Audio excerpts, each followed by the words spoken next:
It's October 21st, 2019, and I guess you could call this the Halloween edition of the Knee Jerks. But regardless of that, let's get the introductions out of the way. My name is Al Beaton, longtime Detroit-based podcaster and blogger. Joining me as always on the Knee Jerks, Detroit Sports Talk with Eno and Big Al, is the Eno of the equation, the man I call, well, he knows a lot of things about a lot of things. He is a Renaissance, he's the most Renaissance man of the Renaissance men I've ever met. Greg, how's things? How many Renaissance men have you met? One. Okay. That's what I figured.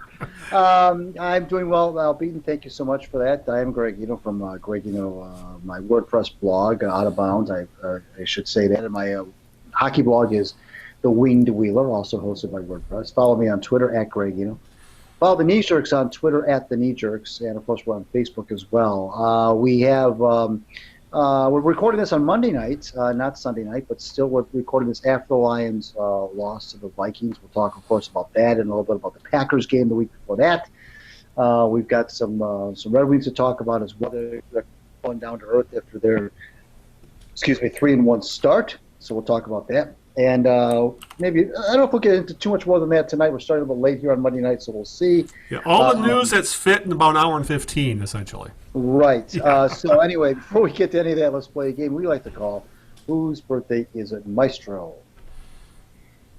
Everybody knows how we play this game right now. I'll give Al a clue or two or three of an individual whose birthday it is today in the world of sports. And if Al can correctly guess that person within the first two clues, he will win Light Bright.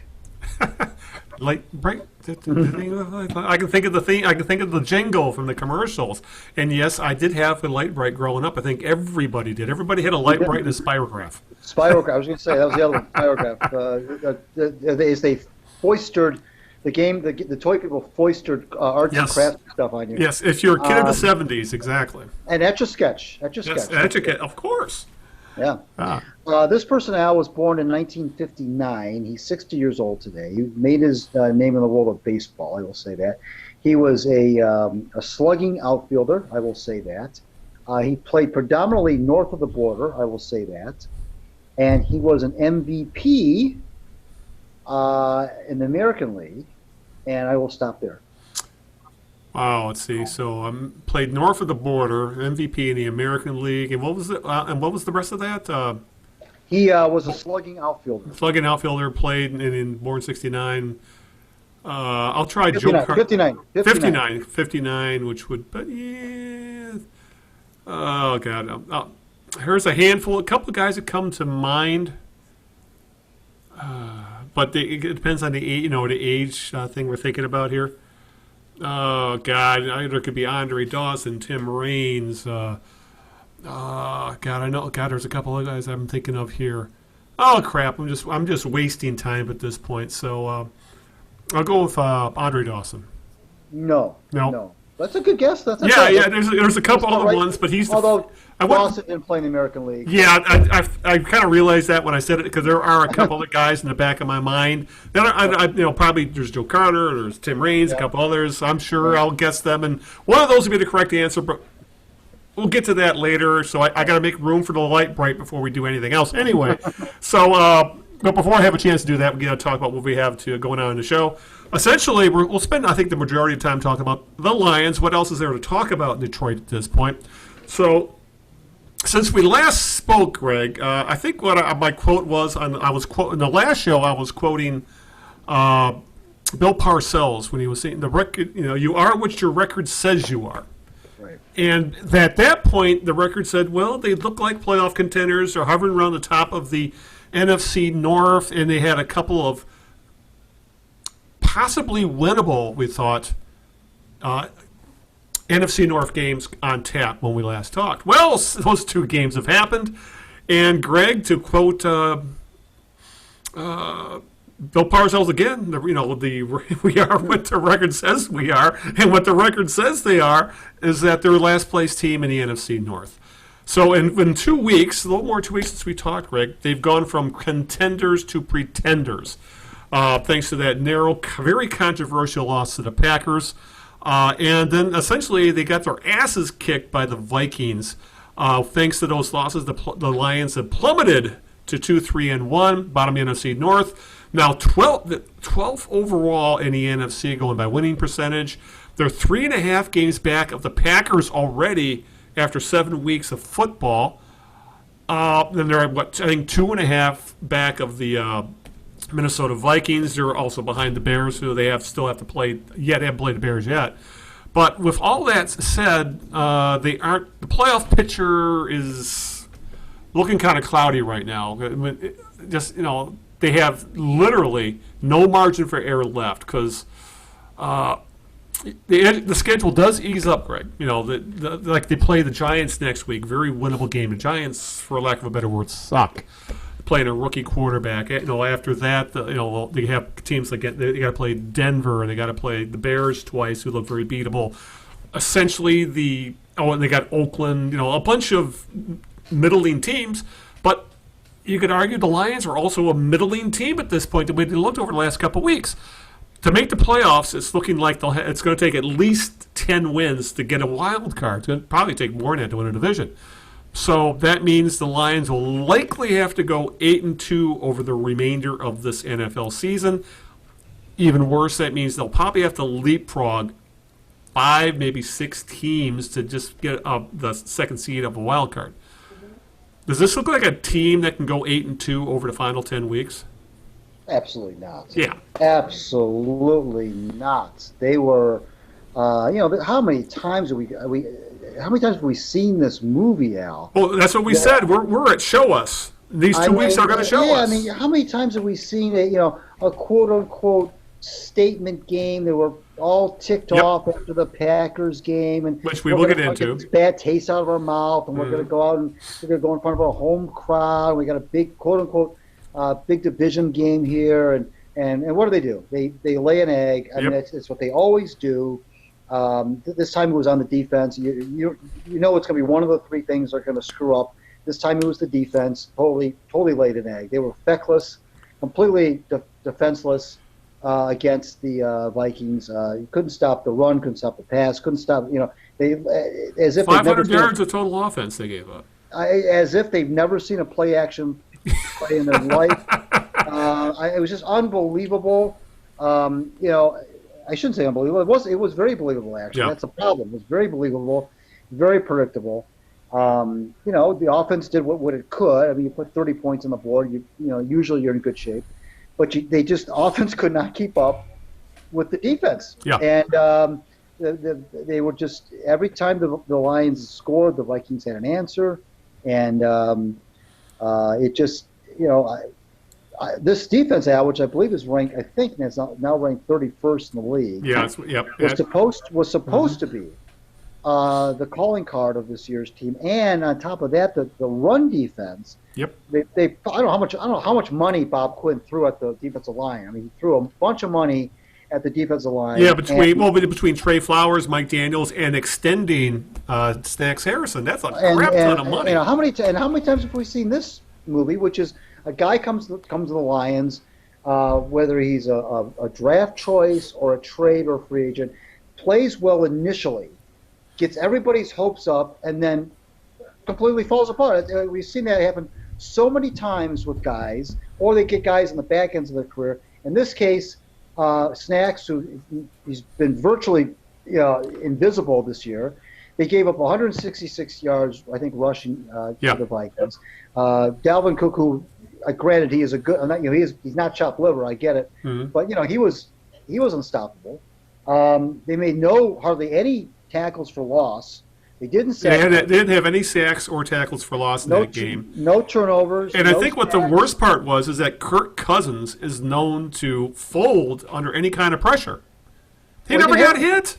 He didn't have any pressure. Yeah. He did exactly, Al, what every NFL quarterback, including backup quarterbacks, do when you don't put pressure on them, which is complete passes. Yeah. Shred you. Absolutely shred you. And, the Lions had the play action pass was almost comical. How often the Vikings I'm surprised they didn't run more often. Yeah. How often they ran the play action pass and I don't know. This defense, which Bob Quinn threw a lot of money at it, threw a lot of in the secondary as well as in the front with side. Justin Coleman. And Coleman's played well. Don't get me wrong. Yeah, but he did have a bad game yesterday. But yeah, overall he's been pretty good. But still, all this money thrown at the defense, and they're at the bottom of the league. Right. It's like they got some great pieces there, or at least some good pieces there, but they are not gelling. And this is quite a surprise considering the second half of last year, they looked like one of the best defenses in the league, specifically against the run. And there are injuries, like Daniels didn't play on Sunday. Hand has been out all year so far. He's supposedly like another week or two away at most. But yeah, you're paying Trey Flowers and Snacks Harrison elite level money, and they are getting nowhere near elite level performance. I'm really disappointed in Harrison because he was an impact player for the Lions last year, and this year he's just another guy and who's being paid a crap ton of money. And I find it hard to believe that his decline was that quickly, because he played so well last year. There's got to be something going on, either health-wise or scheme-wise or use-wise, or maybe Hand was that important to the defensive line. I don't know, but if they don't fix this, 500 will be a stretch, let alone trying to make a playoff push. Well, I don't understand how ineffective that front seven has really been. They just have not. They once again show they have no. Once again, how many times we said no on the edge? No, Cook was bouncing off guys on the inside that he was getting free on the outside. They couldn't contain him. The pass rush. I understand that the Lions don't like the blitz. That's not what they like to do. And so, because they rely a lot on their secondary, which is pretty good. I mean, they rely on their secondary to hold coverage and try to just break up passes essentially. Yeah. Because there's not a lot going on from a pass rush basis. They don't have the speed. It's a lot of money. A lot of money got pumped into that defensive line, and it's just been unbelievably disappointing. And this team, once again, you're looking at probably 5-6 wins, 7 maybe, and where that leaves Matt Patricia, I have no idea. Where that leaves Bob Quinn, I have no idea. This is really starting to fall apart pretty quickly here. Yeah, it's over these last couple. Well, yeah, and for all the talk about how good the Lions have looked, and I've even seen the beat writers still saying, well, we're seeing improvement. We think they're headed in the right direction. The record says otherwise, essentially. And we said this on the last podcast over all the people were so excited over a loss to the freaking Chiefs, who have gone on to lose 2 straight games. All of a sudden, that's not quite looking as impressive as people were making out to be. And then say what you will about Aaron Rodgers. He did what it took to beat the Lions 2 weeks ago, and then Kirk Cousins just torched them. The defense has gotten, has not been able to close games out, as we saw in the first, specifically the first game of the year, and now the last couple. And this was supposed to be their calling card. This was supposed to be Matt Patricia's calling card. He was a defensive guru, a defensive genius. One of the big reasons why the Patriots won all the Super Bowls that they have, but they're getting gashed at this point, and the running numbers are awful. They've allowed 100 yards rushing in all 6 games. They've allowed at least 4.2 yards per carry in all 6 games. As a team, they're allowing 4.9 yards per carry. We've heard a lot of talk about they held Mahomes kind of in check, and Rodgers didn't tear it up, and that sort of thing. But you can it's like the league is starting to figure out what Matt Patricia is up to figuring out, he's not going to rush the passer, so let's scheme our quarterback having all kinds of time, and he'll be able to ultimately find guys in the passing game that teams weren't able to find early in the year. They're starting to find those guys now, and essentially what we're hearing from the Lions is, we need to coach them up better. We need to better fundamentals, blah blah blah. So it's like same shit, different year, I guess. You know? Yeah. The the um, the problem with the run defense too is that they're giving up so many yards on first down. Yeah. They're putting teams in second and short. That opens up your playbook. Oh my gosh! And now you not right exactly. You run anything. Offensive coordinator can just completely opens up the playbook and you could afford to take a shot downfield because if you don't, as we saw at the end of the game yesterday. Right. Yeah. So, I don't know, Al. It's clearly the way the division is sizing up now. You have a clear hierarchy. I think the way that the division is right now, that's very second. Yeah. Is pretty much the way it pretty much represents how good those teams are. The Packers, the Vikings, and the Bears and the Lions. And I think it's how the national pundits pretty well saw it as well. I And, think, if anything, they were overrating the Lions in this town as of late. But again, Al, this happens so many times where they're supposed to come up with these. Everything's set up for them to have a big, these statement games, and again, like I said at the top of the discussion, they wanted to get that bad taste out of the mouth from the Packers debacle. They're back in their home stadium. They had a chance to go 3-2-1 and get back in the race, and now they're 0-2 in the division. They're 2-3-1. They gave, the Vikings were just absolutely unstoppable. I know they've got a good offense, but it shouldn't be that good. I mean, it's Kirk Cousins, for Christ's sake. But for all we were being told about, what the Lions wanted to look like, what they brought Darrell Bevel in to do, essentially that's what the Vikings looked like against the Lions. A team that could run the ball, that sets up the long pass, and that's what the Vikings did all game. Meanwhile, with the Lions, we were being sold on, we're going to have this running game now, and the Lions have not had one all year. Once again, the fate of this team is being thrown on the right shoulder of Matt Stafford, and he's doing more than his share. He's holding up his end of the bargain. He's playing like the guy we saw pre-2018, his bad year last year. I mean, he had 364 yards and 4 touchdowns passing against the Vikings, yet, and his stats are top 10 in the league, but the running game has regressed after what we saw last year.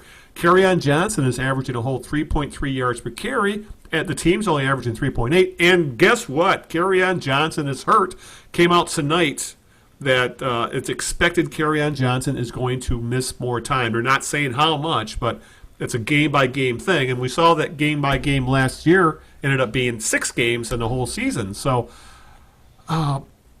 when it comes to the offense, I mean, I love seeing Matt Stafford do Matt Stafford stuff, but you gotta, in this league, you gotta be able to run the ball at times, and like we saw the Lions have taken early leads. Part of once you get an early lead, you should be able to run the ball. That helps you grind out the clock, keep the ball out of the other team's hands when you have that lead, and the Lions had not been able to do that, as specifically what we saw against the Packers, when that game just fell completely apart after the Lions came out like gangbusters early in that game. So, we were being sold this team was going to be able to pound the ball, and all they can do is sling the ball, and as well as it's great, but the team has become one-dimensional, and unless you have Tom Brady or Drew Brees or Aaron Rodgers, you can't win when you're one-dimensional. I would even submit, Al, that it's more important to stop the run than it is to run the ball. Yeah, I think that's more important. I think if your defense stops the run consistently, I think you have a much better chance. I think that means more to your chances of winning than if you can run the ball. And that may sound weird, but I just feel like that is, if you take the run away from teams and you're in the top 10, top third of the league and stopping the run, I really think that there's a lot more. Because think of it this way: are there more good running backs in the league, or are there more good quarterbacks in the league? There's more good running backs. Well, yeah, and then if you can get yourself in a situation where you can stop the running attack when teams are trying to take time off the clock and get the football back. And that's the thing with the Lions.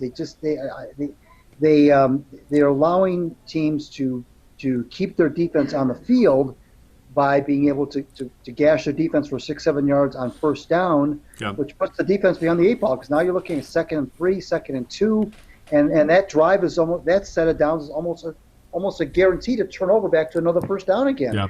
So it keeps the team on the defense on the field. But again, I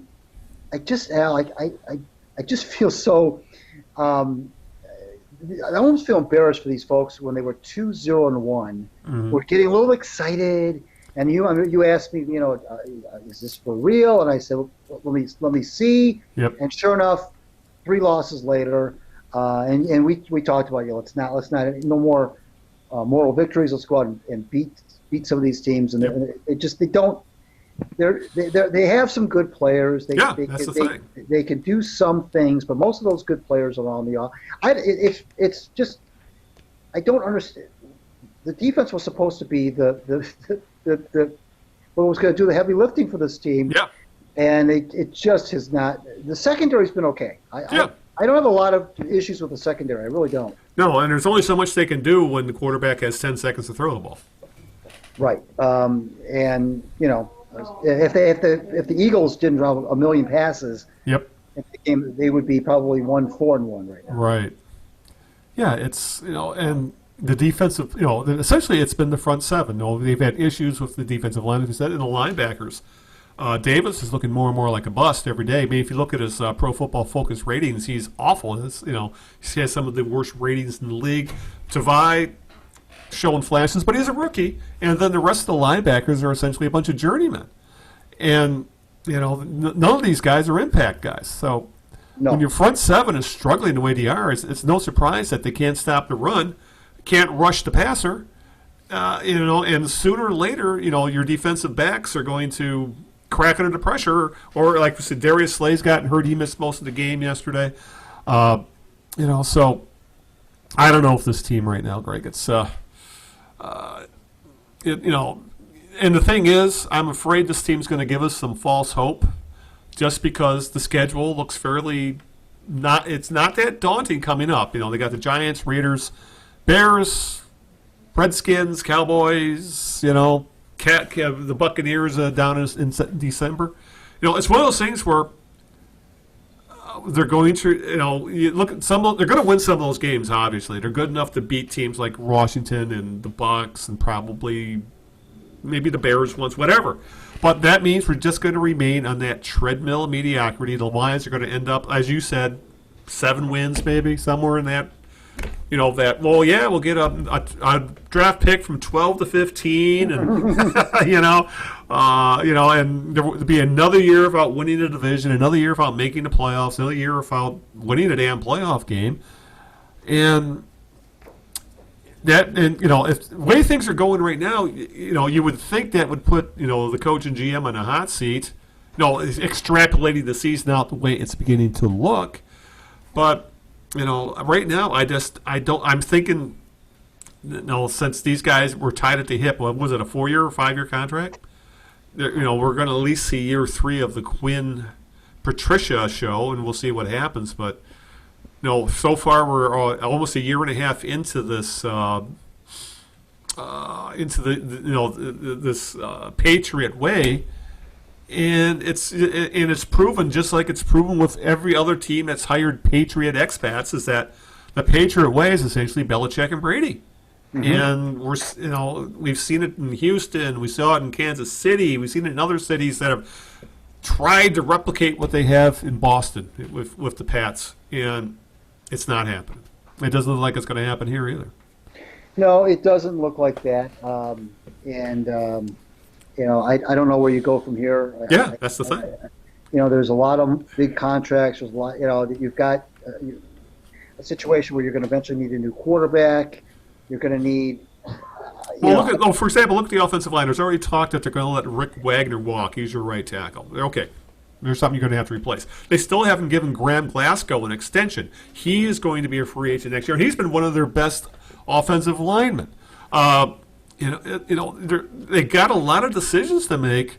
With some of these. Marvin Jones, I believe he's going to be a free agent next year. They got to make some decisions on extending Kenny Galladay. There's a lot of balls in the air of this team, and it makes it more disturbing on a team that's likely going to be hovering around 500, and they're still going to have major pieces to replace. And you're like, what the hell's going on here? And as you said, Trey Flowers, they gave him a $90 million contract. How long do you let, he's a solid player, but you don't give a solid player, $18 million a year. You expect him to make plays. Trey Flowers is playing more like a cog in a machine when you need him to, be the machine essentially. So, you can already see things bubbling to the surface with this team when it comes to where are they going to go. And what makes it worse is that Matt Patricia runs his own style of defense. If you decide to move on from him this year or next year, you got all these pieces that are designed for this Patricia bend but don't break kind of defense. And we're talking. I won't say another rebuild because essentially the Lions have been rebuilding for 60 years, but I'm just getting tired of this fool's gold shit. We're seeing the same thing year after year after year that we get teased, and once a little bit of praise comes their way, or they have a chance to do something, they fold, and it seems to be happening again. Well, again, the only, like I said before, earlier in the year, the only thing that they have not tried is bring in a real big name guy to coach this team and to run the show. That's what they haven't tried. They haven't yet to try that. I don't know but the problem is, short of Bill Belichick, I don't know really who would be available.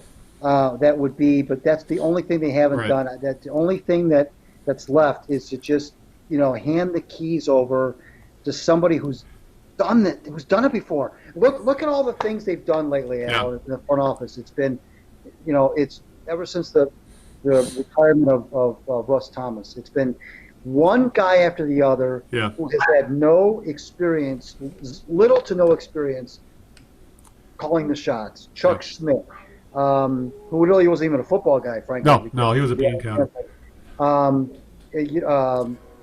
Millen, of course. Yeah.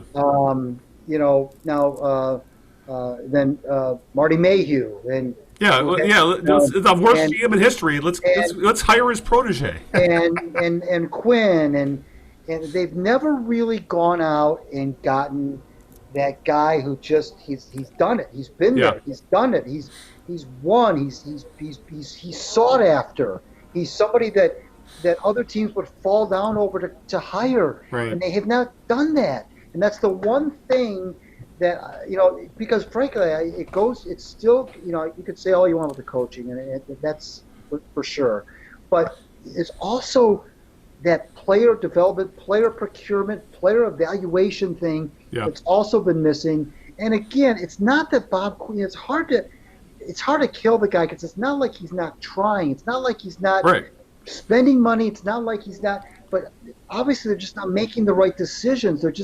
They're not grabbing the right players, and they're not spending the money necessarily in the right places. I know some of this sounds like, hindsight, and some of it sounds like Monday morning quarterback, no pun intended.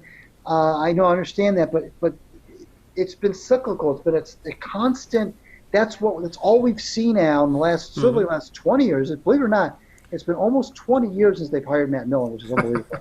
And that's really all we've seen is just questionable. And then the other thing too, which is something I really can't understand, is the getting guys who are good and they stop being good. And that's what I don't understand. Snacks and Trey Flowers and they bring in these people who do have some reputations. And sometimes they hit with them, like a Glover Quinn, he was good. And every once in a while they will bring in a guy who kind of lives up to the billing. Reggie Bush in the short time that he was here. Right. But more often than not, it seems like they bring in these guys, give them these big contracts, and they just don't. Something happens to them. I don't know. So I'm not sure if it's what's going on. If it's easy to just say, well, change, it's ownership. Well, yeah, okay, but what? What about the ownership? What is it about little old Martha Ford that makes players come in here and not play well? I mean, it's not her fault. Yeah. I mean, a lot of fans were on board when they signed. I tell you what, the football, Al, is a lot more exciting in Detroit in March through June. That's when it's exciting. Is March through June, because that's when all the free agency happens. That's when the trades happen. That's when the draft happens. That's when the OTAs happen. That's when football is exciting for the fans. Is all that? Oh, we got Trey Flowers. Oh, we got so and so. Oh, we got so and so. Oh, I can't wait for the. Oh, I can't. Then they start spouting off. The players start spouting off. Mike Daniels was spouting off about being glad to be out of Green Bay. Oh yeah. You think you'd like to be back in Green Bay now? Yeah. Okay. And they start spouting off. And we're this and we're that. And that gets reported by the media. They pick up on it. The fans get excited. Twitter goes crazy with, oh, Snacks, we're so glad you're here. Oh, Trey, we're so glad you're here. And all these Twitter things and blows up on Twitter. And they start playing the games in September. And here we are, 6 games in 6 weeks in the season. And here you go. 2 wins. Lucky to get a tie against the Cardinals, as it turns out. And, the same old thing, old and old and old. Yeah, and speaking of the same old thing, we got to talk about the refereeing. Specifically the Green Bay game. Yeah. I wasn't able to watch that game. I listened to it on the radio. Listened to Dan Miller's call, and I did have to laugh. Linda was with me. We're sitting by the campfire up north, and I have it on the radio, and she's going, "Who's that guy? Next to with the play-by-play man? I can't understand what he's saying." And she was talking about Lomas Brown. And I go, "Yeah, he does have a bit of marble mouth, but bring back Brandstatter. Get Brandstatter off play-by-play of the line with Michigan, where he's horrible." That's something I could go into, and I could spend an hour about these play-by-play guys in this town. But regardless of that, I would listen to the game. So obviously, at the time, my view of that game was obviously going to be colored by listening to the Homer call rather than watching, the national call on Monday Night Football on ESPN with what Booger McFarland and was it Joe Tessitore. And regardless of all that, when obviously Booger McFarland was very vocal about what he thought the Lions got essentially screwed over numerous times in that game.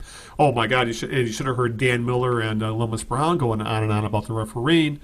But and yes, the Lions have a history of being screwed over by referees. I mean, how many other teams could have so many rules changes and rules adjustments made because of what happened in Lions games? No other team can come close. Going back to the Jim Schwartz rule or the Calvin Johnson and the catch and batted ball out of the end zone. I can go on. Yeah. The 10-second runoff. All these screwy things. But the fan base was obviously livid after that game. And it seemed like, there was a lot of bad calls. Some of them were egregiously bad. Just ask Trey Flowers about hands to the face. But I guess to his credit, Matt Patricia, refused to take any kind of bait when it comes to the referees. Saying the Lions had plenty of opportunities to win that game on their own, and he was right. I mean, they settled for 5 freaking field goals. They had a dropped touchdown pass in the end zone by T.J. Hawkinson. They were in the red zone. Now, a couple of those field goals were long, admittedly, but they were in the red zone were enough where they were settling for field goals actually kill their chances to win that game in the long run. And, of course, about the defense, they couldn't get a stop when they needed to get a stop. Or, let's not even talk about 12 men on the field on a field goal that allowed the Packers to get a first down and then drive for a touchdown. The Lions left so many points on the board. Saying the officials stole the game is being a bit disingenuous, if you ask me. And Patricia, he agrees, and he said he showed the tape to the team where there was 30 plays where we could have done different and we would have won the game. So I could understand Patricia's, and for the most part the players, not wanting to get into a war with the refs because they got to deal with them every damn week. But I would think you would hope the front office and ownership would at least throw a bone to the long-suffering fan base, Greg, and all we got from Martha and Rod Wood was a very milquetoast statement of, we're going to continue to work with them, the NFL, to make sure officiating, whatever that means. yeah, whatever that means, isn't a problem going forward. Hopefully it'll improve as the season goes on. That's essentially the only protest we got from the Lions. As always, the Lions are, think you may have another type of team. Right. They never make waves. They never say anything remotely controversial. Right. Honestly, the only time they've ever made any kind of overt threat to the NFL was when the last time the league got serious about maybe taking the Thanksgiving Day game away from the Lions. And when that happened, the Ford family threatened to pull all advertising from a Ford Motor Company. And that's what gave us the third game, rather than pulling the Lions from it. So for a team that is supposedly respected by other teams in the league and by the league itself, the Lions are damn near one of the founding members of the NFL. You would have thought that even we're talking about Martha Ford, Ford Firestone, whatever you want to call it, is a freaking billionaire. Couldn't you just come out and say something and maybe get fined? The fan base would have ate it up. It would have thrown them a bone. You could have said something, but to say we're working on it, that just kind of, I just found it. As much as I don't like blaming the referees, I still think the Lions had some legitimate points, and they didn't do a damn thing to address those points they could have made. Yeah, I can understand Matt Patricia not, because as a coach, I understand that you don't want to. Yeah, you work the refs during the game. After the game, what can you do? Right, but it wouldn't. I'm with you on that one. Even if it would have been just kind of symbolic. Yeah. For the Ford family to show some outrage. They never. Never. And who could have? And really, who could? Nobody around the league would have accused them of being crybabies, because the team hasn't won anything. I mean, you can't. The teams that get accused of being crybabies are the ones that win. I mean, and the thing, like the Packers. We had the Hail Mary. Well, that's about it. Yeah, so, I mean, but a team like the Lions, who haven't won anything in 62 years, nobody's going to come out and say, "Well, those crybaby Detroit Lions." Well, no, because there's nothing. They've done nothing on the league landscape, so they're almost irrelevant. So nobody's going to say, exactly. And especially in this case, because the national people who have no ties to the Lions whatsoever. You mentioned Booger, but even beyond Booger, were just aghast. I mean, it was a topic of national conversation for almost that whole week. Happened in that game? Tony Dungy and on and on and on. Barry Sanders of all people was pissed. Right. So I mean, hey, it happened. Move on. I understand. It's not just the Lions. The league has the officiating is awful. It's horrendous. Right. The officiating is awful across the board. I understand they get a lot of plays right. You watch a lot of replays, and they do. They do a pretty good job on whether a guy catches a ball inbounds or not. They do a pretty good job on that. Did they get 2 feet down? I think that, to me, that's kind of like the bang bang play at first base, and I think that the umpires get correct way more than they don't. I'm always amazed at how accurate those guys are at first base on those bang bang plays. Because 90 times out of 100, they're right. And then you watch these like there was a catch that Diggs made in a 3rd and long over the shoulder where Cousins dropped it right in. Yeah. When I saw that live, I said, well, he's out of bounds. And you show it in the replay, dag nabbit, he was in bounds. And they get that call right a lot of times. But there's just... Well, the pass interference rules have, they said, okay, you can, and the Lions had legitimate arguments about, contesting that 4th quarter pass interference, supposed pass interference we saw in the Packer game, and it's gotten to the point where you literally have to be taken out by the knees with a baseball bat for them to overturn a non-pass interference call. So Matt Patricia didn't bother, because if he had challenged and lost, he would have lost in that game. But he would have lost his a timeout, which would have been hugely valuable. if there had been more screwed up calls. So why put that in the rule book that you can challenge pass interference, yay or nay? Is it pass interference or not pass interference? And then the officials refuse to change their call. At least, as you say, with Major League Baseball, when they have a review, they will change calls. They are the occasional, like, what were they thinking? But for the most part, Major League Baseball gets review right. The NFL, with its rule book thicker than the Marvel War and Peace, they even can't get replays right or challenges right because the rules are so arcane and judgmental and, is it this or is it that? Let's just not make a change because that's, it was much simpler 30, 40 years ago when if it looked like a catch, it was a catch. If it looked like pass interference, well, it's pass interference. Now, who the hell knows? And it's got coaches spooked where they don't want to make challenges. Well, I think what also doesn't help the game is that there's only 16 games in an NFL season, and so it's a compressed season, and every call is magnified because of that. And on top of that, Al, if you look at the other four major sports, they're not in defense of the NFL officials. Those other three sports, in my mind, are not anywhere near as difficult to officiate as football is. Yeah. Every single, first of all, if you think of a baseball game, not every you watch 54 outs in a baseball game, and how many of those are really not even just the outs, but the the plays in general. How many plays in a given Major League Baseball game are really, really like, oh my gosh, we need to look at replay. Oh my gosh, it's so close. Or for that matter, how many guys are moving? When in the NFL, you got 22 guys moving around at the same time. NBA, come on. Yeah. NHL, again, okay, is it offside? Was it not offside? Those are tough calls. But again, those linesmen are pretty damn good. Yeah. But how many plays in an NHL game are you going to really have? And there's 82 of those games. There's 82 NBA games. There's 162 baseball games. So you're not that the officiating in those sports just doesn't get the same scrutiny. Yeah, you nailed it when you said everything is amplified in the short season. Yeah, really so now you got 16. Now you compress to 16 games. So every one of those games is uber important. And then you've got the nature of the game. You mentioned 22 moving parts. The nature of the game, first of all, there's 7 officials, really, and there should be even more. There could even be more.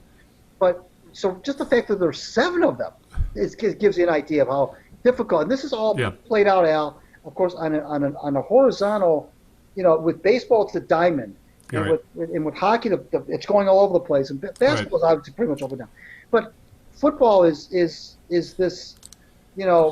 it's just like this, but still you got so many people moving around, and you got what's going on in the trenches, and so I'm saying all that to say that that's that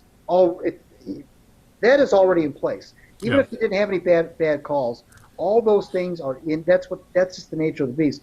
So now you've got to take this very difficult to officiate game, and now you've got to, like you said, with a million rules. With a million different circumstances that can change depending on scenarios. And then you have the recipe for, and then you've got, of course, cameras everywhere, the replay, like you said.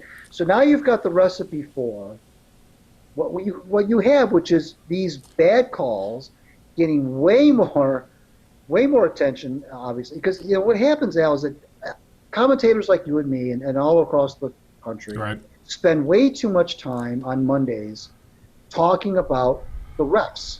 Yeah. I mean, that's too much time. Too much time spent on all the calls that supposedly went wrong versus what actually happened between the two football teams. Right. And this was a regular season game. Granted, it was on Monday night.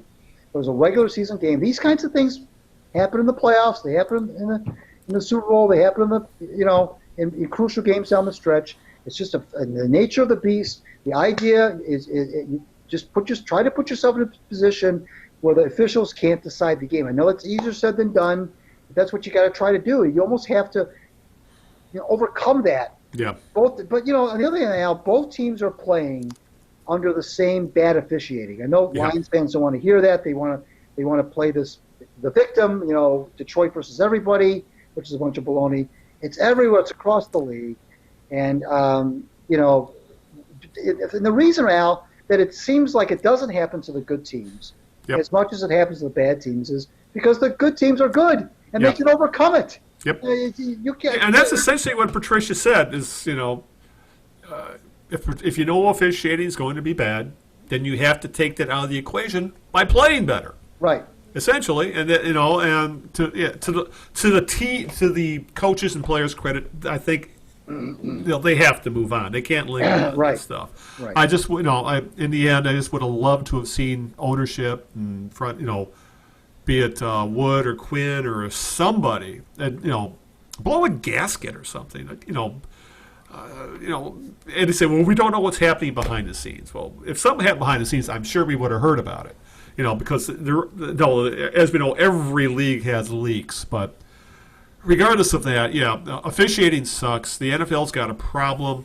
I would not be. There's talk that they'll add an 8th official up put on the field next year. They're also talked about going to the XFL model. They had an eye in the sky referee where he was watching the camera, the sky cam, and he had like essentially hit a button at any time and said, "I saw a penalty. Let's call it." So I would not be surprised because it's not just, as you said, it's not just the Lions that are pissed at the refereeing. It's pretty much every team in the league at this point.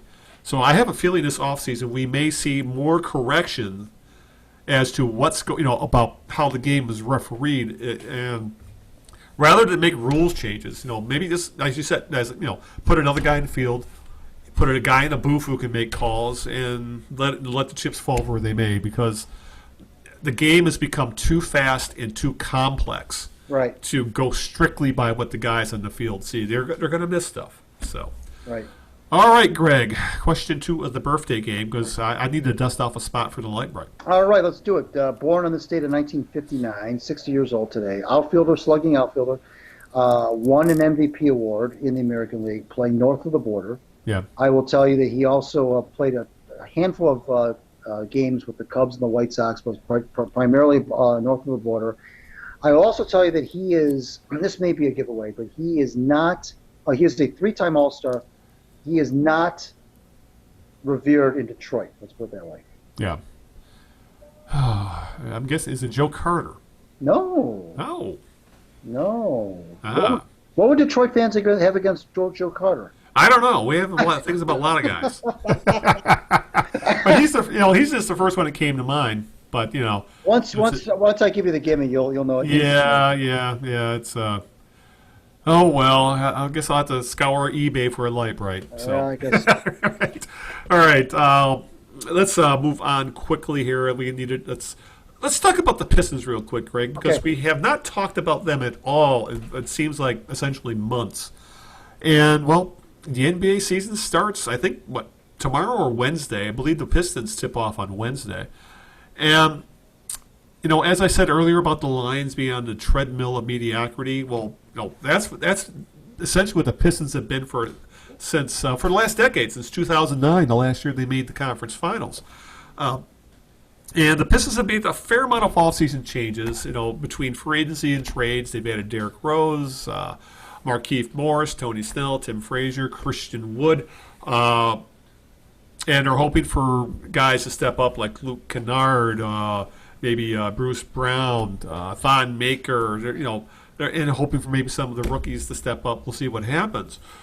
And, of course, they're hoping for perfect health from Blake Griffin and Reggie Jackson, and, of course, Rose, who also has a major injury history. But despite all the shuffling of the deck chairs they've done on this team, and I think they have improved it somewhat. I think it is deeper this year. I have no problem with guys like Rose, Morris, and Snell. They are legit NBA players, and I think Luke Kennard can step up a little bit more. Blake Griffin is what Blake Griffin is, a goddamn good ball player. And Andre Drummond, he may not be a superstar, but he's a damn good rebounder. But regardless of all that, their ceiling, no matter what changes they made, their ceiling still looks to be, if things go well, they're an 8 6, 7, or 8 seed. If things go absolutely perfect and everybody steps up and nobody gets hurt, they might be a 5, maybe a 4. But in the end, okay, they're in the hunt for the playoffs at the end of the year. They get a 6, 7, or 8 seed. Then they get knocked out in the playoffs in the first round. Likely, if they're lucky, they win a game. And then we're having the same conversation a year from now. It's like, what's the point? This is a team that needs to pick a direction. Right now, Tom Gores, the owner, is all, well, I want to make the playoffs. Big damn deal at this. You made the playoffs, then you got embarrassed by the Bucks in 4 games. And any move they made in this offseason, essentially, if they aren't a team that's going to make any noise in the playoffs, unless Derrick Rose somehow becomes MVP quality again. The guy was 8 years ago. Which, that's not happening. So I don't know, Greg. I mean, great. There's one team in this town that might make the playoffs, but in the NBA, you make it in as an 8 seed, your playoffs last a week. Right. So it's like all I can take from this year is I'm going to enjoy watching Blake Griffin because he's the best player we've seen in this town, talent-wise, since Grant Hill. But other than that, it's like, great, we're going to watch a team hover around 500 all year, and that's that. And they're still probably another year away from being able to do anything with the roster because that's how long Blake Griffin's still got a couple years left. So I really don't know what else to say about this team other than, it's just going to be more of the same unless they get absolutely every single break in the book. And how often does that happen? Right, exactly. I'm with you. It's they did make some roster changes. I think Ed Stefanski and company are, I think they're doing the best they can under the restrictions that they have. They're not trading draft picks, thank God. Yeah, I mean they're they seem to have, one thing that's kind of a bright spot, Al, is they seem to have found a guy that they actually drafted and kept around and not gotten rid of too quickly, and that's Luke Kennard. Right. That's one guy that they finally looks like they've kind of been a homegrown kid, if you will, who they drafted and he's starting to develop, and they're keeping him. They're not getting rid of him early like they did with the Dinwiddie Middleton and Dinwiddie. Dinwiddie, and I mean, there's a few more. Yeah. So it looks like they're going to give him every opportunity to become, a pretty good outside player, and I'm kind of looking forward to seeing Kennard and Rose in the backcourt. That's essentially going to be their guards. Yeah, I mean, it's not bad. I mean, it's not a bad second combination. I think they've got enough there to keep the fans interested. But you're right. I mean, if everything would have to go right for them to win 45 games and 46 games, and everything would have to go right for them to get home court advantage in the first round. And everything would have to go right for them to win a series, and they just don't have any margin. They still don't have a lot of margin for error. Especially they're talking about the quote unquote, the new buzzword, load management on Rose and Griffin.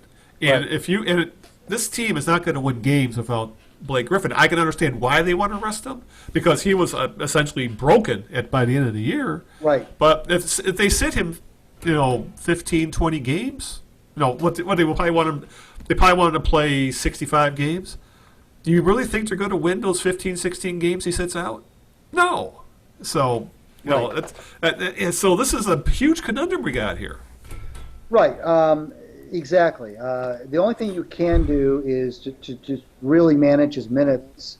Yeah. So that he plays the last 6 minutes of every game. You make sure he's on the court at that time. But try to manage him in the second and third quarters. But you can't play this guy 35 minutes. You probably can't play him 30, 31. But that's tough. It's tough to do. You're in the throes of a game. You see a winnable game out there, and the last thing you want to do is take him out of the game. And he won't want to come out either. And like you said, if you try to limit him to 65 games or so, and like you said, that leaves 17 games where he's not even playing at all. Right. Then how many of those 17 do they win? 5? I mean, so that's that's where, because there's still, as much as I like to think otherwise, there's still not a lot on this roster that really that sets this team apart from any other team that's going to win 40 to 45 games in the NBA. They're just not. Yeah, exactly. Yeah. I mean, they don't have. They have a lot of, role guys, and they have a lot of, maybe some guys who have a little bit of spark in them, but there's not, aside from Griffin. They have a bunch of guys, Yeah, essentially. Right. They have Blake Griffin, and then, obviously Drummond and a bunch of guys. Right. And that will get you maybe to get you 41 wins and a first-round knockout, and yay. Right. So, but, hey, we'll get to talk about a first-round playoff series for a week and a half, but... we'll have more to talk about the Pistons once the season gets going, and we'll have an idea what the rotations will start to look like. And, the one thing though, I will say that could work in their favor in the next starting this season and going forward is Dwayne Casey. Dwayne Casey is still, to me, an upper echelon coach in the NBA, and if he can, it's about system with him. If he can, he could maybe overcome the holes in the roster if he's able to get the players to really gel in his system. He needs, but what's got to happen, and which is what doesn't happen enough, is guys have to make their shots. To make shots, and that's the Pistons' bugaboo. Is they don't. At least it was last year. They just when they would win, they made their shots. Hit their threes. When they didn't win, they did make their shots. Yep. So that's Dwayne Casey's system, as is a lot of coaches' systems in the NBA anymore, is predicated on, can you hit the three-point shot? They're going to shoot 40. I tell you what, they're going to shoot 40 three-pointers a game. So they got to make. If they don't make 15 of those at least every game, they're not going to win. And so the only thing I can say is that if and shooting is, I know a lot of times you may say, well, you're a natural shooter, you can shoot or you can. And that's true to a degree. But I believe that players can become better shooters through a lot of practice, through a lot of other things. And I think that with confidence and so forth. So if the thing that may get them from like a 41 win situation to closer to 50 wins would be if they make their shots and everybody buys into the Dwayne Casey system, plays it to a T, doesn't deviate, and he becomes where the system is the star, not the players, then maybe they could potentially get themselves out of that rut and sneak into creeping toward 47, 48 wins. But they're not going to win a playoff series unless they have home court advantage. Yeah. And even then, they may not, but they're definitely not going to win a series without the home court advantage. So they have to somehow figure out a way to become the fourth seed in the conference. And I don't know I think there are more than 3 teams better than them in the conference. Oh yeah, definitely. It's when it comes down to it, they need the guy most likely, at least the guy who has a chance to becoming that guy you talk about, who can make those three-pointers at a high, consistent level, is Kennard.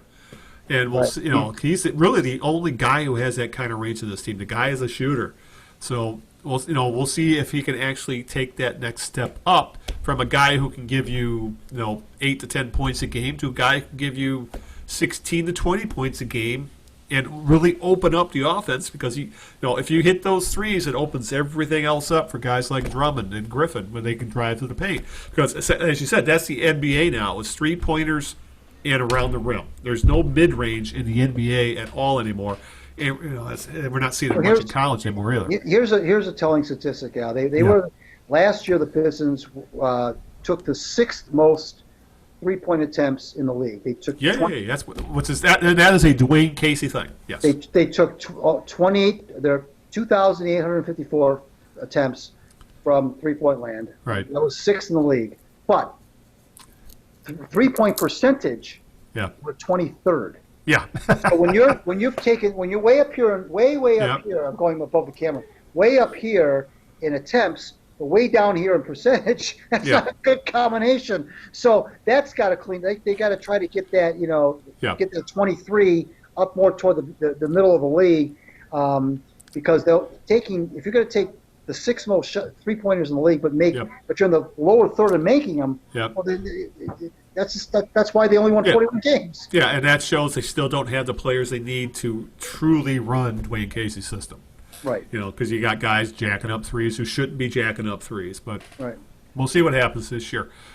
All right, before we close out with the Red Wings, and I ask you who's going to win the World Series, question 3 of the birthday game. Well, this is going to be the gimme. He was born in 1959, north of the border, slugging outfielder, won an MVP, not popular in Detroit because he won the MVP in 1987. Oh, God. All right. George Bell. George Bell. Yep. Yeah. Absolutely. Yep. Yep. That was Alan Trammell. Alan, it's funny to look back at the numbers. It's like, how did Trammell not win a goddamn MVP that year? Right. Hitting the way he did, hitting cleanup as a shortstop when shortstops didn't do that in the 80s. And yeah. No, now you're gonna get me all mad just thinking about it. So. All right, let's wrap things up. Let's hit the home stretch here. Red Wings, Greg. As we know, the season is a couple weeks old at this point. Oh, about 3 weeks old at this point. Their hot start, Greg. They got off a really hot start, for that matter. It has been derailed by a lack of offense. In other words, it's what we expected to happen. The team was carried by, as we discussed in the last podcast, their top line of Mantha, Larkin, and Bertuzzi, as you like to call it, the MLB line. Mm-hmm. They have 11 of the Wings' 19 goals this year. They started the season 3-1, almost entirely on the backs of that line. When they weren't on the ice, the team doesn't score. Well, there was just no way the MLB line was going to stay that hot. So, thus, the Wings have started to lose. After starting 3-1, they've lost 4 straight, 3 of those on a West Coast swing, and the Wings have not looked good at all because of the lack of scoring. And anyone that's not on that top line is not scoring goals. I mean, guys like I don't think Athanasiou doesn't have a goal yet, for example. So they only scored 6 goals in their 5 losses. So now they're 3-5-0, and they've really come back to earth. They're towards the bottom of the standings. They're like in the bottom 6 or 7 in the league at this point. So I guess the Wings are turning into who we thought they were, but I thought they would be able to generate a little bit more offense than they have. I mean, they are the definition of a one-line team, and they desperately need another line to step up. I just not sure if they have the talent to find another line that can do anything. Score a few goals. I'm not asking them to be a line 1B to the line 1A, but they need someone to start putting the puck in the net, and it's not happening.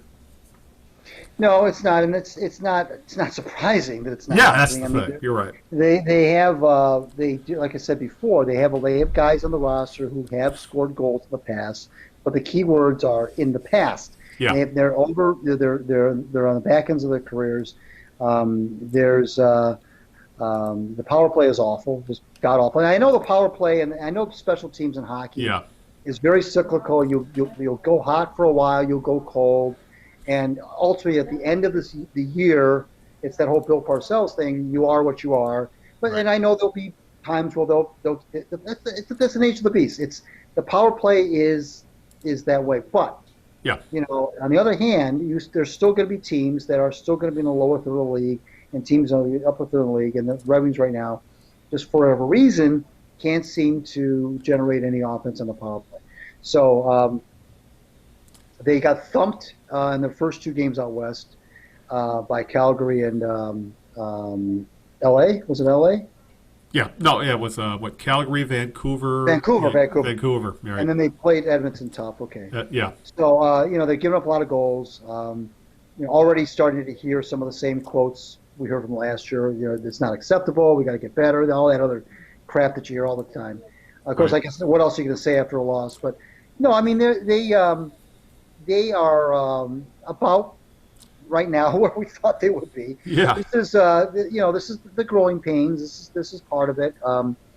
They they they are strong. As much as I agree with you about the offense, but I still believe that the bane of this team is the defense. I mean, they give up too many goals. They have too many defensive lapses. They give up too many scoring chances, and they still have difficulties in their own zone. That's what's going to cause them to not be good. I would love to see more offense as well from the other lines. I get it, but what's going to sink this team isn't that. I think it's still the fact that I don't care how many offense you get. You're not if you're getting 4 or 5 goals a night, forget it. Yeah. So that's continues to be the issue, and I think that just like I'm kind of getting tired of the Tigers always drafting arms all the time. I'd like to see the Red Wings look more toward the blue line, and then we saw a little bit of that in the draft. Right. More toward the blue line for help in the draft and elsewhere, because that's where they need the help is on the blue line, clearly, especially with Nicholas Kronwall, who had a pretty good year last year, not out, but he retired. And so that's one more defensive veteran that they lost. But they're still kind of unorganized in their own zone. They're having difficulty, Al. They're playing the game, as Mike Babcock would say, the ice tilted a little bit. Yep. And that's they're spending too much time chasing the puck, too much time in your own zone, which tires you out. It's way more tiring to chase the puck than it is to have the puck. And that is, when the Red Wings were down 2-1 late against Edmonton, a lot of times you feel like you're skating in slush because you've spent so much of the time trying to come from behind and chase the puck and not have the puck, and it becomes very difficult on your legs late in the game. And you mentioned that MLB line is playing a ton of minutes. I know they're young. I know they're not old players, but I mean that's a lot of minutes these guys are logging, and I understand why. I mean I get it. I mean it's obvious why, but over an 82-game season, I don't care how young you are, you play that many minutes. You're gonna find there'll be times where you don't have it. I mean, you just can't bring it because you're just, especially on those back-to-backs. They played those 3 games out west in 4 nights, which is a little bit taxing. Now they have 3 nights off now before they play again tomorrow against they're hosting. Is it Vancouver? Comes into town. Let me take a look here. Look at the schedule. They're hosting somebody tomorrow. All right, here we go. Let bring it up now. You're right. It's Vancouver tomorrow. Yeah. So that's a team that thumped them last week. So, but it's just 8 games in. We're already seeing the same kinds of things that torpedoed them last year. But on the other hand, they do.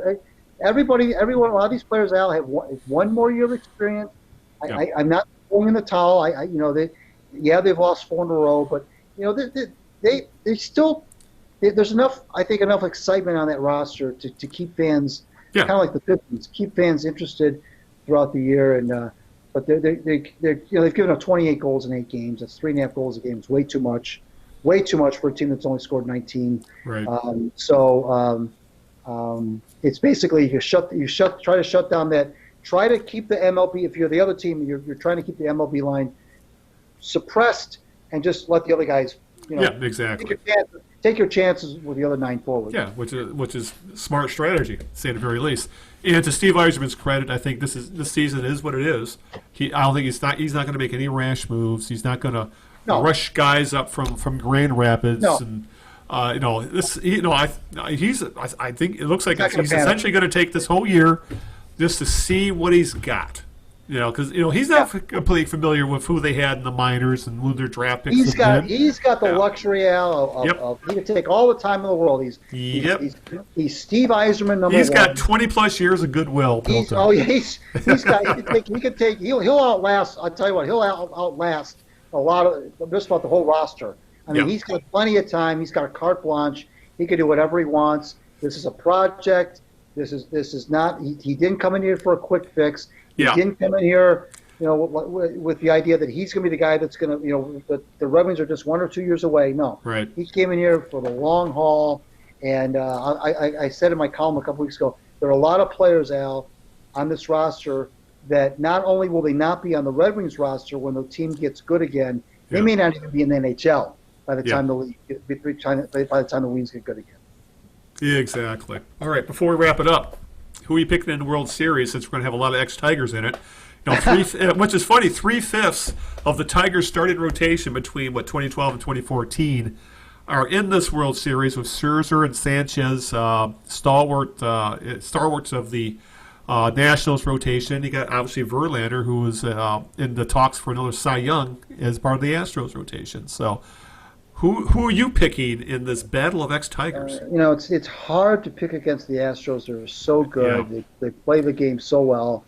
They have so many good players on that roster, and the only thing that makes me take pause is that when you have a quote-unquote Cinderella team like the Nationals, who really were Cinderella, they were 19-31. Yeah, that's amazing. And that's they a went third of the way through the season. They only won 19 games. And, everybody was calling for Davey Martinez's head. Yep. And they said he was, a bad hire. And the Nationals, as you know, have not had a very They don't have a good playoff history, that's for sure. They don't have a good playoff track record. They burned through managers, and they've been known to have a lot of, some dissension on their ball club. The guys will get into fights and so forth. Yeah. And they always seem to implode in the postseason. And don't forget, they lost Bryce Harper in free agency as well. Right. So which that tells you something. But basically, maybe this was their what they needed to do. They went into in the past. They've always gone in the playoffs as a team that was expected to make a lot of noise, and they didn't. And now this year they went in the playoffs as a team. Well, first of all, it was amazing they made the playoffs, but then they went into the playoffs as a team that wasn't expected to do much because it was all about the Braves, and the Braves they were kind of dominating the news in that division. And here are the Nationals just kind of hanging back. Slowly but surely creeping up, never really giving the Braves a real run for their money, just kind of hanging out there, almost content to be a wild card. And now here they are, so maybe that was what they needed to do, is be a team that nobody was expecting to do anything, and that maybe that pressure, that it was a lead. I remember when the playoff, I picked the Brewers to beat them. I said the Nationals never win a playoff game. Of any importance, especially at home. I said, so why should they start now? Well, of course, they beat the Brewers. They beat the freaking Dodgers, right? That's who they beat next, the Dodgers. And here they are. So, now here they are. Then they had to beat who they beat in the NLCS. The Astros you're talking about? The Astros beat the Nationals beat the Brewers, then they beat the Dodgers. And then who they beat in the NLCS? Oh, for Christ's sake! How come we're getting old? We forget these things. Just last week. Come on now. The Cardinals. Yes. You know why? Because we even talked about the Cardinals on the last podcast. That's right. Because the Cardinals, that series was so short that you blink and you missed it. Yeah, that's the thing. So here they are. So, but I can't get past how good the Astros are. I can't get past that everyday lineup is just killer. I just I know anything can happen. Short series. That's the thing. But I just find it hard to believe that the Nationals could beat them 4 times. How about you? Oh, I have to go with the Astros as well. It's just that one, they got however the voting falls, they got the number 1 or 2 guys in the Cy Young voting. They have an awesome everyday lineup. They got couple of MVP caliber guys in their lineup in Bregman and Altuve. They got guys like Springer and Correa. They are just a solid team. And Washington, to their credit, has played really, really well. But I don't think they can hit.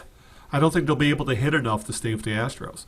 So, right. The Yankees are a better team than the Nationals, if you ask me. I mean, that's pretty obvious. So, right. The Nationals have had a really good run, and I'm thrilled seeing Scherzer and Sanchez getting their shot. But this is the Astros series to lose. I don't think they will. Yeah, but we do have to give a shout out to Anibal Sanchez, because remember when his final year in Detroit, he looked like he was absolutely done. Yes. There was nothing left in the tank. Yep. His next stop was going to be retirement, and here he is. This year making 30 starts for the Nationals, has an ERA about 3.85, and in his playoff start he took a no-hitter into the freaking eighth inning.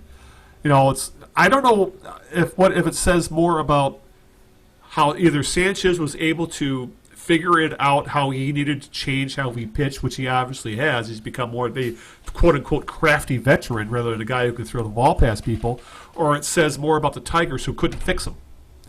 Yet he's gone to the Braves and now to the Nationals and turned his entire career around to the point where he is part of, he's a huge part of the National starting rotation. So I never saw it coming. I'm absolutely shocked Sanchez has turned his career around the way he has, but I think it's awesome that he has. It's great. Because he was a very good Tiger for the majority of his career here. Yeah. He won an ERA title with the Tigers. Yeah, exactly. Like I said, and still looking back at that, it's hard to believe that team, as good as that pitching staff was between 2012 and 2014, they couldn't get over the goddamn hump. And I found I read they had an article about this on the Ringer today. And I think the something I never realized, but we've come to see as playoffs have gone on since then, Jim Leyland screwed up in that he didn't ride his starters harder in the playoffs. I agree. Because the Tigers knew they had an iffy bullpen. Yeah, I agree. Yet if the first sign of any kind of struggle from his Cy Young worthy starters, he pulled them. And then the wheels would always fall off. I agree. That's a good observation. And the thing I like about that observation, about that too, is that it's fair. Yeah. It's fair, and it's not over the top. It's not a hot take. It's not something to say it just to get to cause a ruckus. It's an honest, fair observation of that. It's very well put because you've got the whole winter to rest up. You've got the whole winter for these guys' arms to these are veteran guys. These aren't kids. These weren't kids. I think that's a very, very fair and accurate observation, and it's fair. I think that if you were to sit Jimmy down right now and say, this is what we think, I think he might agree. He probably would. I'd say, you know what? I look back on that, and you know what? You're probably right. And that's because.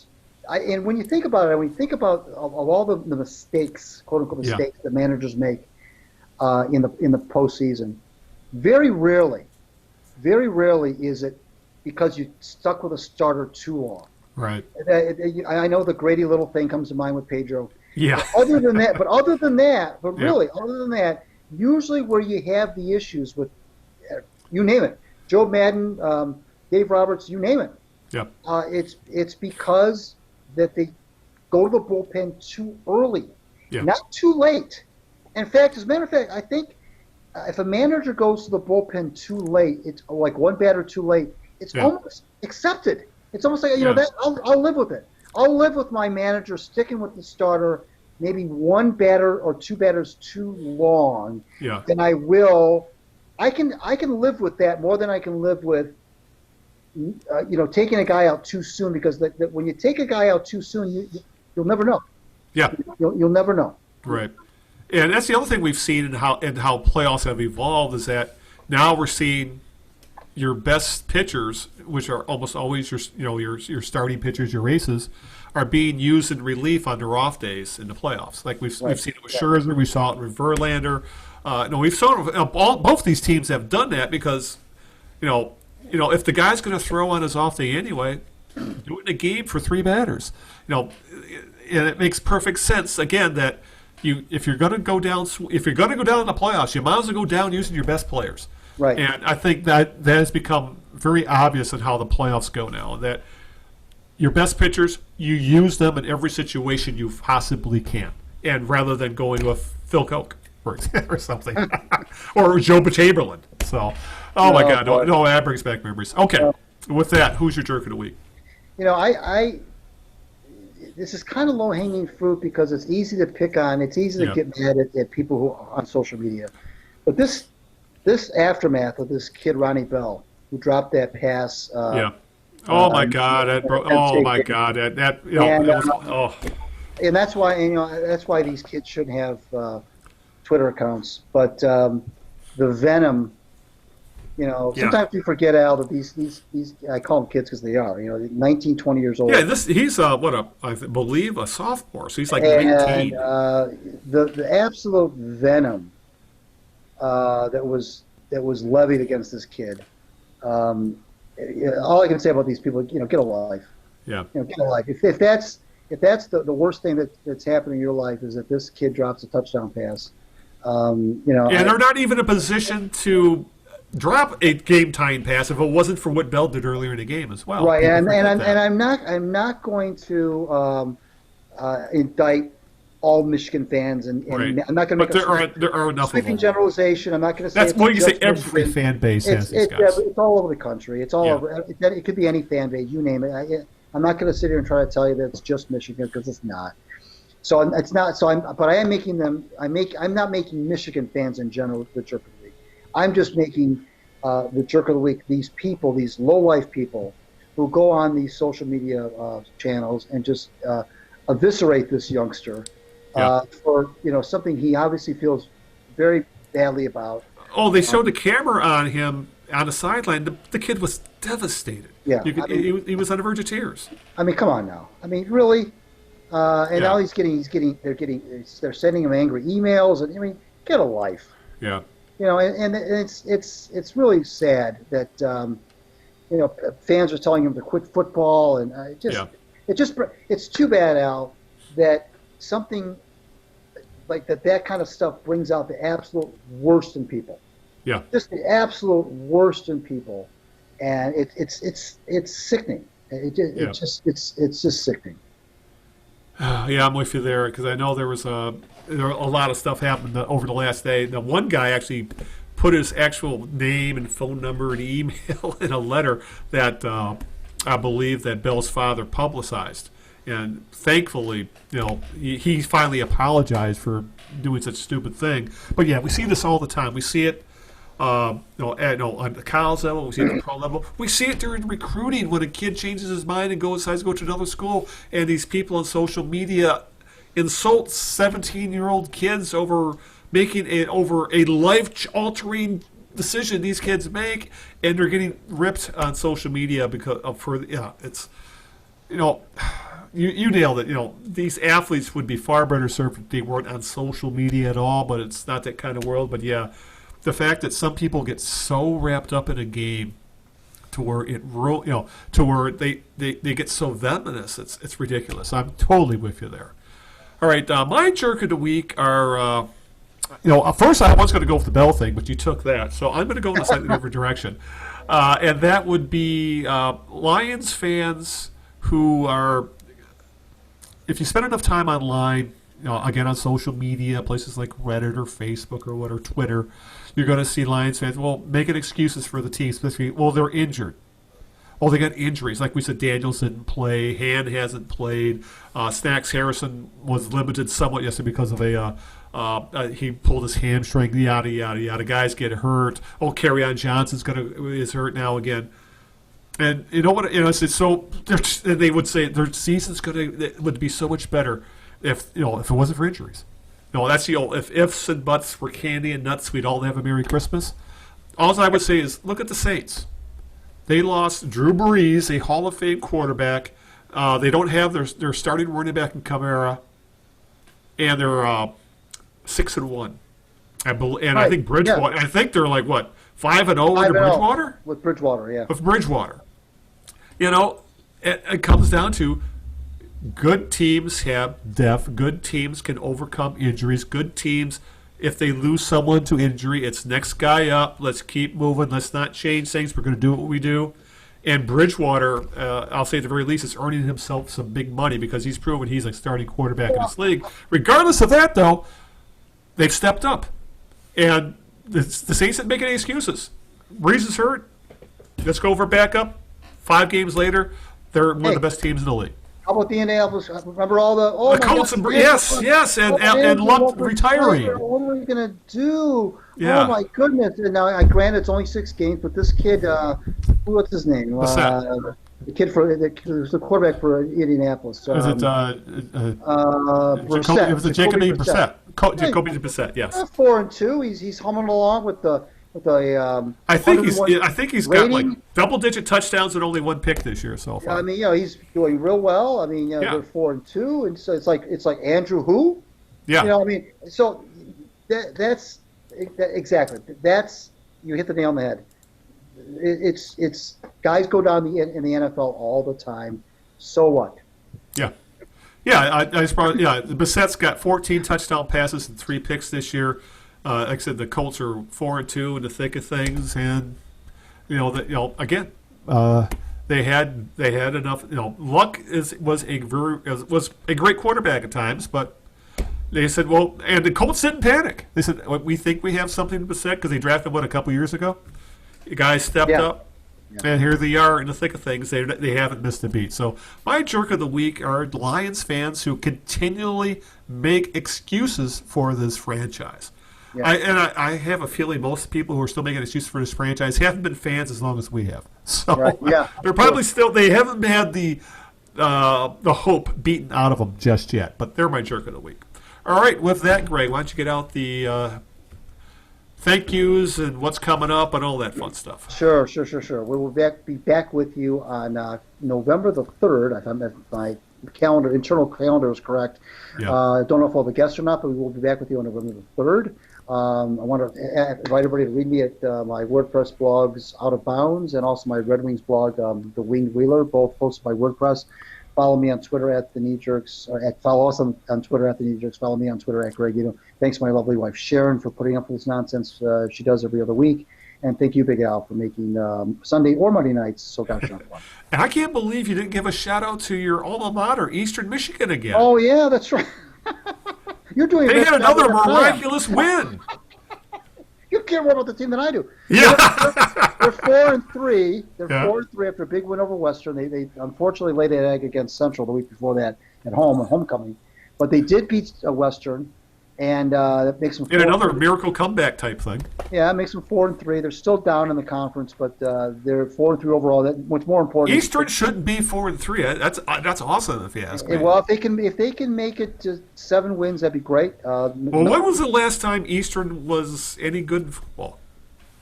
Well, they made the bowl. They've been in 2 bowl games the last 3 years. No, before Chris Creighton. Yeah, before Creighton. Before Chris Creighton, it's been a long. Yeah, that's what I'm time. saying. They're a competitive MAC team, and it wasn't that long ago where there was talk that they would have to get rid of the sport altogether because no one was going to games. Right. So here's the Coach Creighton and your Eastern Michigan Hurons. Thank you. For playing some very good football. All right, my shot. Well, first off, if you want to listen to the show, as always, I can't say iTunes anymore. Well, iTunes is still available on Windows, but if you're on Apple type stuff, it's now Apple Podcasts. So if you're looking for the Knee Jerks and you're on iTunes on Windows, continue the usual. Look up the Knee Jerks, Eno and Big Al on iTunes. If you're on Apple stuff, do the same, but do it in the Apple Podcast app. Apple always changing things up on us. As always, we are available on Stitcher, which is you can find it on pretty much every device, either Android or iOS or Windows or Mac. Either you visit the browser at Stitcher.com, or you can find the app in any of the various app stores. Of course, you can go to the kneejerks.net. That's our homepage where you can directly download the show. And, of course, if you go to any of the big podcasts, Google Podcasts, Apple Podcasts, whatever, just search the Knee Jerks, Eno and Big Al. You will find our show. And for that matter, we're also on YouTube. Video is working today, so we will have video of the two of us talking this week on YouTube. Again, yes. So we're also on YouTube. As always, like, subscribe, hit the little bell thing so you'll get notified every time one of our videos goes up. Of course, want to give a shout out to Linda, who is busy saving lives in the ER. Give a shout out to Greg for, I know he was crunched for time this week. This is why we're recording on a Monday night. And we got to get moving here because I'm sure he's got to go to bed. So, not that old. or have a scotch, one or the other. And of course, we missed Bean this week, so maybe we'll have him on the next show. Maybe we will. Maybe we will. Yes. All right. All right. With that, let's wrap things up. So until this time, 2 weeks from today, give or take a day. This is Al Beaton saying good evening, good luck, and aloha. Ciao, everybody. We'll see you in 2 weeks.